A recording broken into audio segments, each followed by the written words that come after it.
Olá, pessoal, tudo bem? Aqui é a professora Mariana. Eu estou cursando o sétimo semestre do curso de Letras Português e Inglês.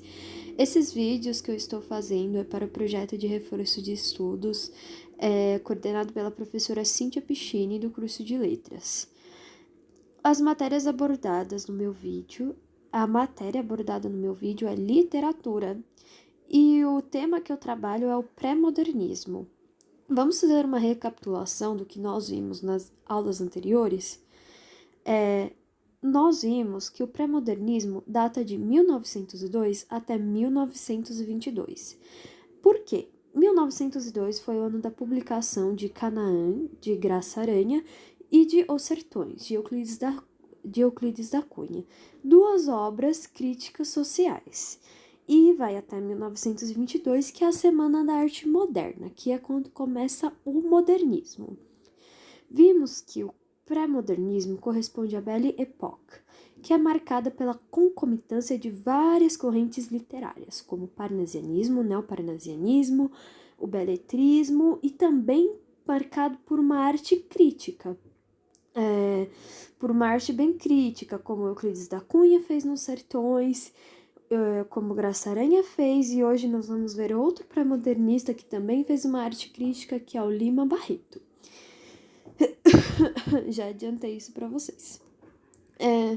Vimos que foi um período histórico de revoluções e revoltas, como a Revolta de Canudos, a Revolta da Chibata e várias outras.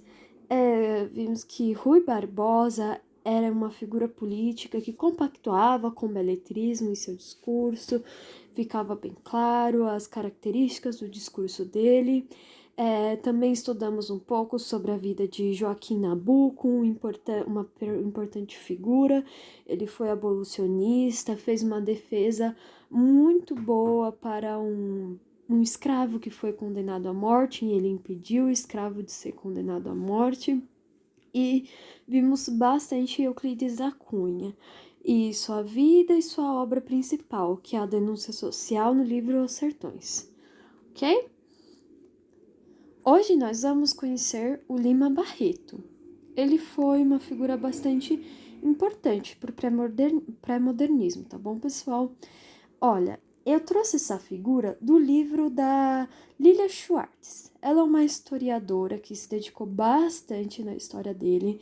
Esse livro é minucioso, ele traz muitas características, a história dele bem fiel, assim. Ela ganhou até o prêmio Jabuti por causa dessa obra, é uma grande historiadora. Ela fez um trabalho com o ilustrador Dalton Paula, que é um especialista em ilustração, principalmente afrodescendente, e ela colocou para ele que era uma questão importante para ele que a ilustração retratasse a complexidade do olhar, esse olhar de Lima Barreto, também de indignação, também como vocês podem ver aqui nesta foto, ela retratou que era muito importante isso, e Dalton Paula conseguiu trazer pra gente aqui uma bela ilustração. Desculpa.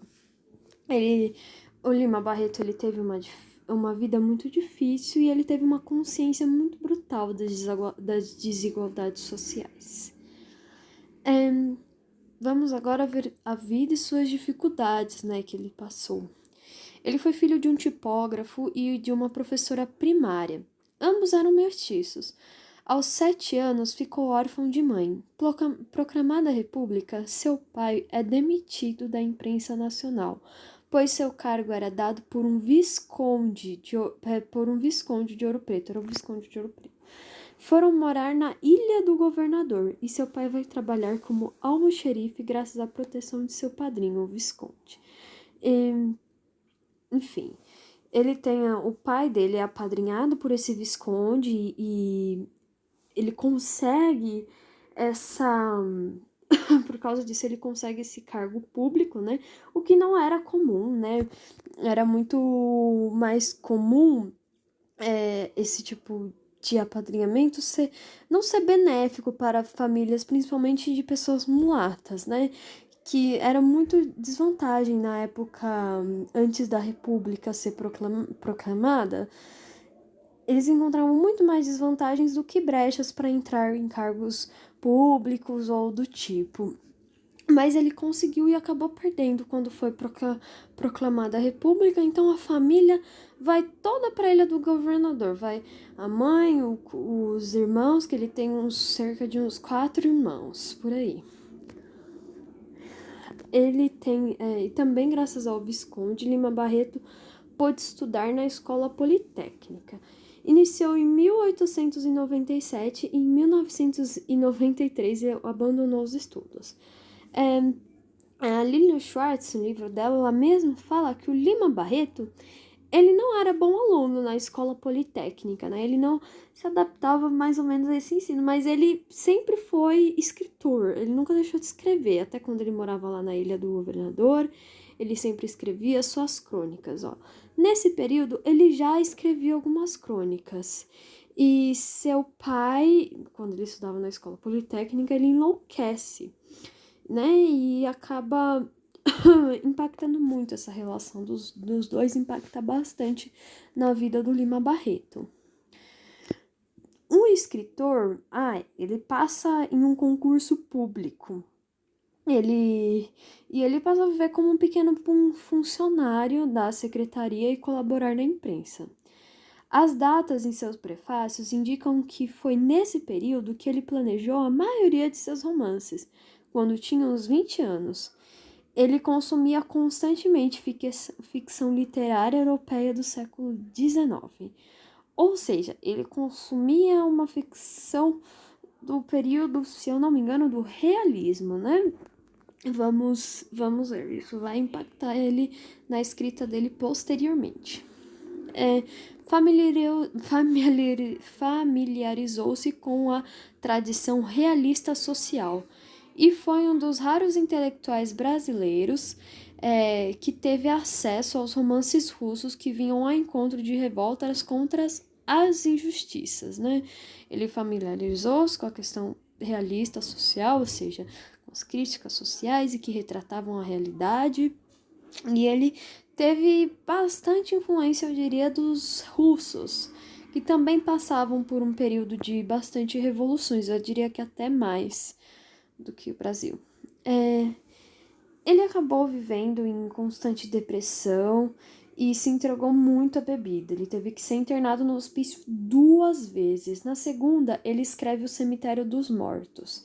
E em 1918, impressionado pela revolução que acontecia na Rússia, entrou a militar na imprensa maximalista, vindo redigir um manifesto no cemitério ABC. Em 11 de maio do mesmo ano, São dessa fase os numerosos artigos de crítica social que se enfeixaram em livros depois de sua morte. Ele morreu de colapso cardíaco aos 40 anos. Ele morreu bem cedo, né? Mas ele durante sua vida se manifestou bastante politicamente, tanto que ele não era bem visto por isso, por muita gente.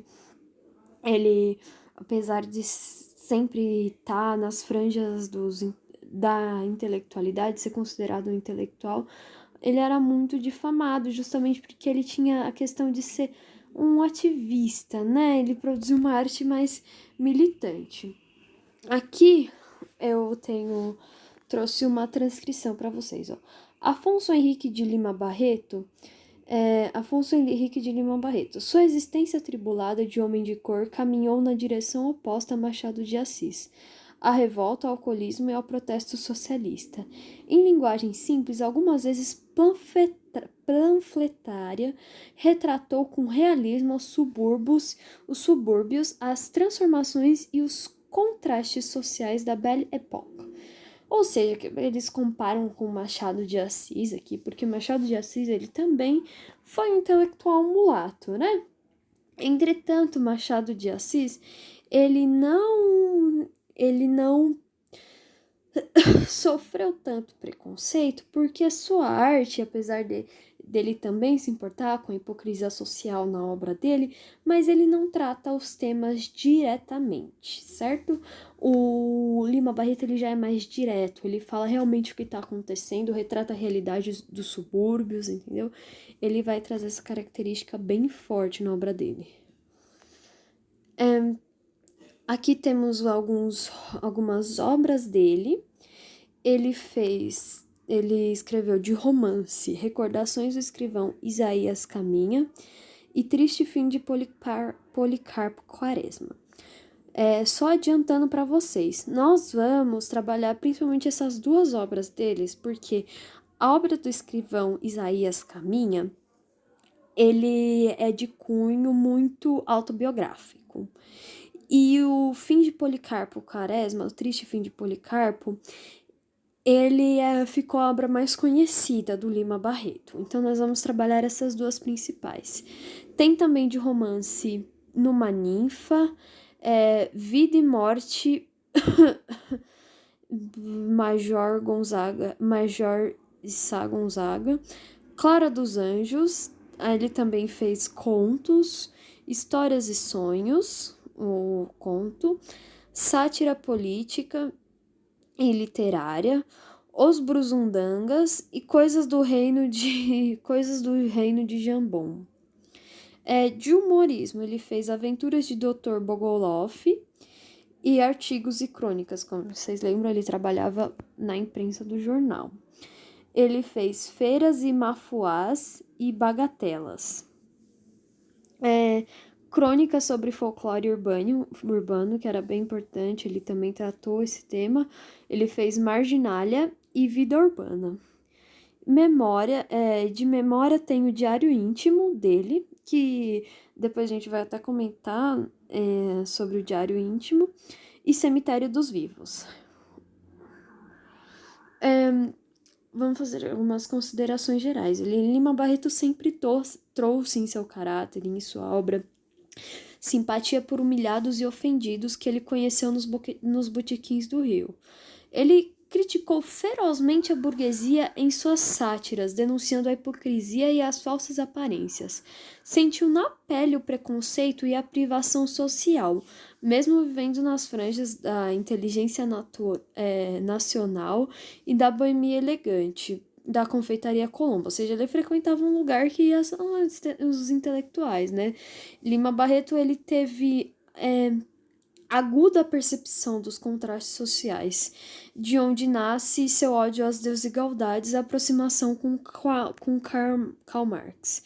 Aí aqui o balãozinho ele pensando, vamos demolir e arrebentar o sistema que não se preocupa comigo, que não me dá valor, que não foi capaz de receber a grandeza do meu espírito.